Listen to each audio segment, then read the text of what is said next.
Ao cair da tarde, os discípulos desceram para o mar.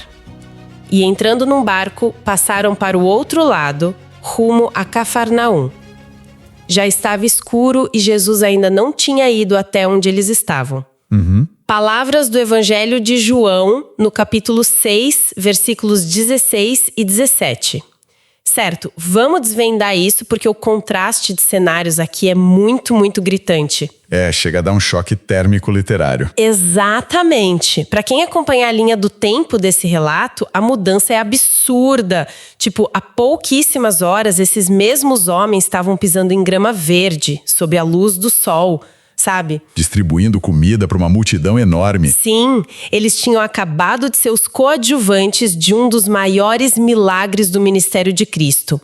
E o barco em que eles entram agora não é só um barco de madeira. Não, ele literalmente carrega a prova material do milagre, né? Exato, os 12 cestos cheios de sobras estão lá, viajando com eles. A provisão física está ali aos pés deles. Mas aí do nada o sol se põe, eles entram na água e enfrentam a noite. E o pior, enfrentam a ausência física do líder deles. O texto bíblico mostra de forma muito clara que essa escuridão que desce sobre o mar da Galileia não era só uma questão meteorológica. Não era só o sol se pondo. Tinha uma escuridão literal, claro, mas que funcionava quase como um espelho para a tensão emocional deles. Nossa, sim. O texto faz questão de enfatizar um detalhe que, olha, parece pequeno, mas carrega um peso enorme. A frase é: já estava escuro. E Jesus ainda não tinha ido até onde eles estavam. Essa demora tem um peso psicológico muito forte. Muito forte. A Escritura apresenta aqui, com uma precisão cirúrgica, essa fragilidade da condição humana. É a angústia de ser colocado na sala de espera do tempo divino. É uma angústia que a gente consegue entender perfeitamente. É como estar numa sala de espera de hospital de madrugada, sabe? Perfeito. A madrugada no hospital é terrível. A escuridão do ambiente parece que amplifica a sensação de isolamento. O tempo simplesmente para. E quando a ajuda demora a chegar, o silêncio grita no ouvido. E o abandono parece real, mesmo não sendo. Exato. Os médicos estão no prédio, os equipamentos estão lá, mas quem está exausto jura que foi abandonado. É uma percepção totalmente distorcida. E essa analogia explica bem a dissonância cognitiva deles no barco. A mente humana tem muita dificuldade de lidar com essas lacunas de tempo sob muito estresse. Especialmente porque eles tinham acabado de ver um milagre. Pois é, como conciliar a memória de um poder extraordinário com a realidade fria de uma noite escura? E detalhe, eles estavam ali por ordem da mesma pessoa que fez o milagre. Descem o Quecedônia, enquanto tinha luz, eles provavelmente ficavam olhando para a praia. Procurando por ele, claro. Mas a noite apaga o horizonte. A visibilidade cai a zero e nada acontece. E a narrativa, não dá tempo nem pra gente respirar. A situação passa de um desconforto psicológico para um terror físico absoluto nos versículos 18 e 19. A tempestade se forma. Sim.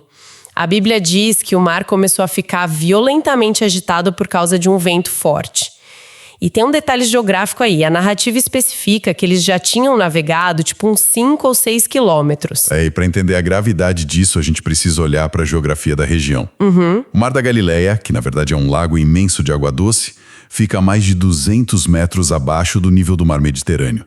É uma bacia cercada por montanhas íngremes. Então funciona como um caldeirão, né? Exatamente. O ar frio desce rápido pelas montanhas, colide com o ar quente do lago, e a pressão atmosférica enlouquece. E isso cria umas tempestades violentíssimas em questão de minutos. E a gente tá falando de pescadores profissionais. Homens que nasceram ali, conheciam aquele lago. Se eles estavam desesperados, é porque o negócio tava catastrófico. Remar 5 ou 6 quilômetros contra um vento de tempestade num barco do primeiro século exige um esforço muscular brutal. Horas de remo no escuro. A exaustão devia ser paralisante. E aqui é que a coisa fica realmente interessante. Porque é no auge desse esgotamento que eles veem Jesus andando sobre as águas. E se aproximando do barco. E eles não suspiram de alívio. A escritura diz que eles ficaram apavorados. Eles tiveram muito medo. O que é fascinante aqui é entender a mecânica da fadiga extrema. O desespero distorce completamente a percepção da gente. E muito rápido, pelo visto. Sim.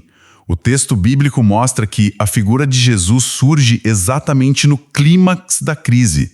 Eles estavam no meio do lago, sem margem para recuar, sem plano B. Literalmente sem saída. E o cérebro humano, sob esse nível de estresse e esforço físico, entra em modo de sobrevivência.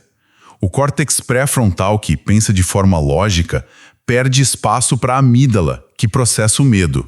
Espera aí, eu preciso ser a advogada do diabo nessa parte. Manda. Porque isso sempre intriga quem lê.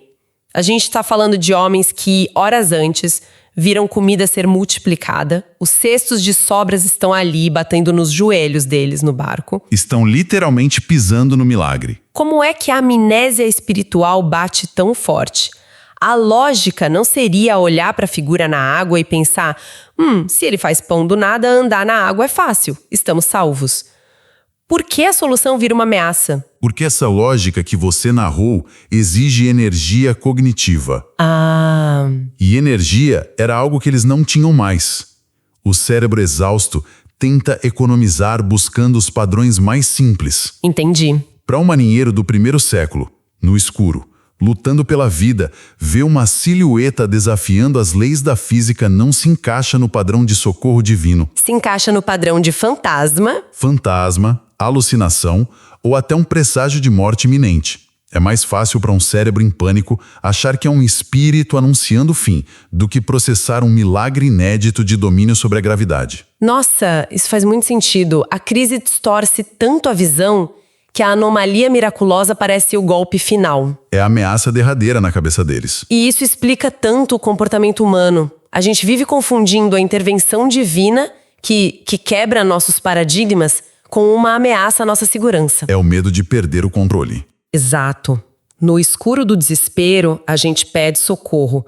Mas quando a saída vem quebrando as leis da nossa realidade, operando de um jeito imprevisível, a primeira reação é o pavor. Porque a tempestade eles conheciam. O mar eles sabiam como funcionava. O vento é familiar. Mas um homem caminhando sobre o abismo, isso destrói toda a compreensão de mundo deles. Precisamente. A tendência é tentar enquadrar a ação de Deus nas nossas próprias expectativas engessadas, né? Sim, eles queriam que o vento só parasse, ou que Jesus chegasse de barco. Ou estivesse esperando na praia. Mas a narrativa vai mostrar que a intervenção transcende qualquer roteiro que o ser humano possa criar. E isso nos leva direto ao eixo teológico absoluto da passagem. Chegamos no versículo 20, o momento em que a voz corta o barulho da tempestade. O texto diz: mas Jesus lhes disse: sou eu, não tenham medo. Simples e direto. 2 frases curtas contra uma parede de água e vento. Então, o que tudo isso significa? Porque só dizer sou eu muda a física do lago. Se conectarmos isso ao quadro geral do Evangelho de João, a profundidade dessas palavras é simplesmente avassaladora. A intenção do autor, né? Exato. João seleciona 7 sinais, 7 milagres específicos para provar a divindade de Cristo. A água em vinho, a cura do cego, a multiplicação dos pães e este milagre sobre as águas. São peças de um quebra-cabeça. E cada peça revela a identidade de quem ele é. E como essas palavras, sou eu, funcionam como a chave desse quebra-cabeça no meio da tempestade. Para entender o peso real, a gente precisa olhar para o grego original. Quando Jesus diz sou eu, o texto registra a expressão ego eimi. Ego eimi. Isso mesmo. E por que isso é explosivo? O Antigo Testamento foi escrito em hebraico. Lá no livro de Êxodo, Deus fala com Moisés na sarça ardente.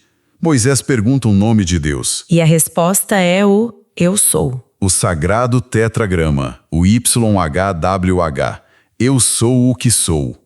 Séculos depois, quando foram traduzir isso para o grego, na famosa Septuaginta, eles precisavam traduzir esse nome sagrado e impronunciável. E eles usaram qual expressão? Eles escolheram exatamente ego eimi.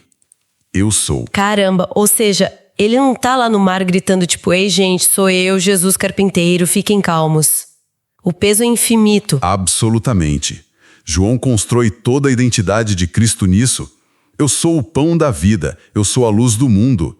E aqui, andando sobre um abismo de água revolta, ele usa o título divino sozinho, sem complemento, apenas Eu sou. É uma afirmação muito ousada. Qualquer judeu do primeiro século entenderia o impacto tectônico disso. O texto bíblico mostra que ele está evocando a própria voz da sarça ardente ali, no Mar da Galileia. O Criador falando com a criação. Ele não é só um mestre. Ele é o Deus caminhando sobre o caos indomável. Isso muda tudo na cena. É a chave da mecânica do milagre. A Bíblia não mostra Cristo lutando contra as ondas. Ele não está nadando pela vida. Ele não está sendo jogado de um lado para o outro. Ele usa como show aquilo que estava aterrorizando os discípulos. A supremacia é total. O mar furioso vira o asfalto por onde o Deus Criador decide caminhar. O caos não tem escolha a não ser suportar o peso do eu sou. E é essa revelação auditiva que quebra o pânico deles. A revelação da identidade destrói o medo do desconhecido.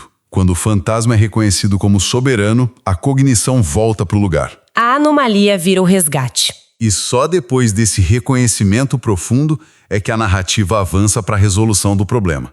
O que nos leva para o versículo 21. Acompanha como a transição no texto é rápida. Então eles o receberam com alegria no barco, e logo o barco chegou ao seu destino. Uma virada muito brusca, né? Sim. Passam do terror para a alegria, da deriva para o porto de Cafarnaum. A física da situação toda é alterada num piscar de olhos. E para enriquecer essa cena, vale a pena trazer um detalhe de uma passagem paralela muito relevante. O Evangelho de Marcos, no capítulo 6, também narra isso. O que Marcos adiciona? A Bíblia diz que no momento em que Jesus subiu no barco, o vento cessou. A alegria em João não muda só o clima interno, mas pacifica o ambiente externo. O vento simplesmente para. Imediatamente. Isso levanta uma questão importante sobre a trajetória que os textos apresentam. O destino daqueles homens nunca foi o fundo do mar. A rota para Cafarnaum estava traçada. A tempestade foi só um obstáculo no caminho. Exato. Quando a presença do eu sou se junta a eles, a chegada deixa de ser uma probabilidade lutando contra a natureza. Passa a ser uma certeza matemática. O porto seguro é inevitável. Sabe a imagem que ilustra isso perfeitamente para mim? A tecnologia daqueles fones de ouvido com cancelamento de ruído ativo. Boa, como assim?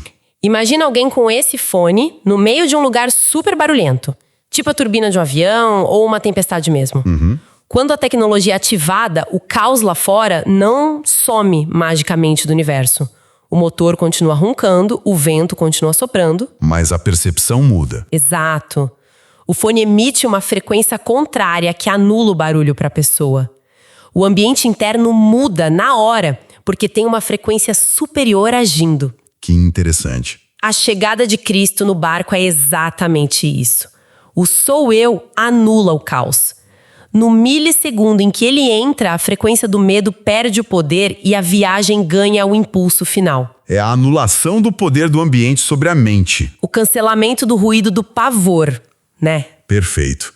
As tempestades da vida e os ventos contrários, por mais altos que sejam, não têm a última palavra quando a identidade de quem está no controle é revelada. Se a gente olhar o arco narrativo completo em tão poucos versos, é de tirar o fôlego. Saímos da luz do dia e provisão farta para uma descida solitária para o mar escuro. A exaustão quase levando à loucura. E o socorro sendo confundido com um terror ainda maior. Até chegar o ponto de virada com a voz do Criador. A revelação magistral do ego Amy conectando o carpinteiro ao Deus do Sinai. E o barco transportado para a segurança. Uma jornada completíssima de tensão, revelação e redenção. E tudo isso condensado em apenas 6 versículos bíblicos. É incrível, mas tem um último detalhe silencioso que fica pairando no fundo da cena e que muitas vezes passa batido. Qual detalhe? Pense nos 12 cestos. A Bíblia narra que os discípulos entraram naquele barco carregando sobras materiais do milagre dos pães. Os cestos de comida, as provas palpáveis da bênção, viajaram com eles. Eles estavam ali o tempo todo. Mas quando a noite caiu e o vento ameaçou a vida deles, todo aquele pão não pôde fazer absolutamente nada. O pão não acalmou a água, não parou o vento e principalmente não impediu o pavor no coração deles. Nossa, o pão sacia a fome na grama verde, mas não domina o caos no mar escuro. A provisão material, por maior que seja, não substitui a presença. Exatamente. O que deixa um questionamento profundo para quem acompanha o texto. Quando as tempestades chegam, onde está ancorada a nossa confiança? A gente fica agarrado aos cestos de pão, tentando se acalmar com memórias passadas que não controlam o mar? Ou a mente está pronta para acolher aquele que caminha com total supremacia sobre as águas frias dos nossos maiores medos? Texto e produção Douglas Vieira. Música de Sergio Prosverini por Pixabay. Faixa Snowy Peaks. Bibliografia. Comentários expositivos Hernandes Dias Lopes, editora Agnos. Comentário bíblico Matthew Henry, editora CPAD. Antigo e Novo Testamento interpretado versículo por versículo Russell Norman Champlin, editora Agnos. Charles Spurgeon, Os Tesouros de Davi, editora CPAD.